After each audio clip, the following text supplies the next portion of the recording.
અત્યારે સ્ટોરી જોવો તો તેમાં પેંગ્વિન, પોસ્ટ જોવો તો તેમાં પેંગ્વિન, રીલ સ્ક્રોલ કરો તો તેમાં પણ પેંગ્વિન. આ પેંગ્વિનનો ફંડા છે શું?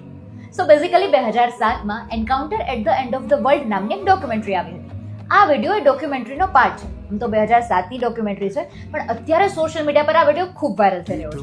એમાં આપણે જોઈએ તો એક પેંગ્વિન છે જે પોતાનું ગ્રુપ, પોતાની કોલોની છે એ છોડી દે છે અને સમુદ્રની દિશા તરફ નથી જતું, પણ પર્વતોની દિશા તરફ જાય છે. ત્યાં તેને જમવાનું નથી મળવાનું, એના લાઈફ માટે રિસ્ક છે, પણ તેમ છતાં એ દિશા પર જવાનું પસંદ કરે છે. વૈજ્ઞાનિક જવાબો એવા મળી રહ્યા છે કે કદાચ કોઈ સાયકોલોજીકલ પ્રોબ્લેમ થયું હોય, અથવા તો એ પેંગ્વિન છે એ પોતાની દિશા ભટકી ગયું હોય, એટલા માટે એણે આવો નિર્ણય લીધો. ઘણા લોકો એવું પણ કહી રહ્યા છે કે કદાચ એ પેંગ્વિનને પાછું કોલોનીમાં લાવ્યા પણ હોય, તેમ છતાં એ પેંગ્વિન કોલોની છોડીને ફરીથી પર્વતની દિશા પકડી. પણ અત્યારે લોકો અલગ અલગ વિડીયોઝ બનાવી રહ્યા છે, ખાસ તો આ પેંગ્વિનને પોતાની સાથે જોડી રહ્યા છે, કારણ કે આપણે જાણીએ છીએ કે બીઝી લાઈફસ્ટાઈલ છે, દરેક લોકોનું વ્યસ્ત જીવન છે, એટલે લોકો એવું કહી રહ્યા છે કે બસ